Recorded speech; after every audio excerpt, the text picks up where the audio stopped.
Merci, Monsieur le Président. Mes chers collègues, vous devez comprendre mon émotion. Je suis non seulement habitant ces régions, j'ai eu quelques coups de fil cette nuit de ma fille, qui est, je le rappelle, sur ces bancs, que j'appelle bicitoyenne et non pas binationale. J'ai été en contact avec l'école française d'Odessa, bien entendu, avec des parlementaires. Mais je suis ici aussi responsable et membre de la Commission des Affaires étrangères et rapporteur de ce qu'on appelle la diplomatie d'influence, la diplomatie culturelle. Eh bien, parfois, la diplomatie culturelle et la diplomatie d'influence, c'est la guerre culturelle. Ce qui s'est passé lundi et ce qu'a fait le président Poutine lundi, d'abord, c'est cet ordre flou qui lui permet de facto, dans le droit russe, de passer de l'autre côté du front, parce que maintenir la paix dans un territoire séparé par une ligne de front d'un traité international, ça veut dire qu'on envahit. Et deuxièmement, et surtout, mes chers collègues, son discours est une déclaration de guerre culturelle. C'est l'anti-Europe.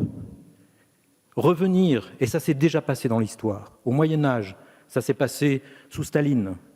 Revenir à « nous sommes tous russes, cette terre est russe, donc je suis le patron », ça annonce pour tout le monde le contraire de ce que nous faisons en Europe, où nous avons 24 langues, où nous acceptons de ne pas être d'accord, où nous acceptons d'être ennemis héréditaires et de travailler ensemble.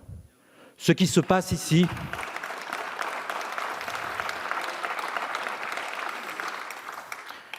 donc notre réaction est tout à fait légitime et je salue encore l'action du président de la République.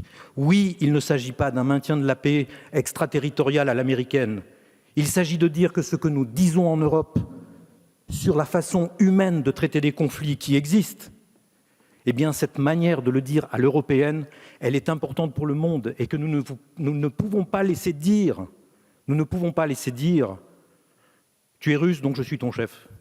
Ça n'existe pas. Et Monsieur Poutine, je vous le dis, je pense aujourd'hui à toutes les personnes de ces territoires, qu'ils soient aujourd'hui pour vous ou qu'ils soient pour nous, excusez-moi Monsieur le Président, qu'ils croient que la Russie est la solution ou que l'Europe est la solution.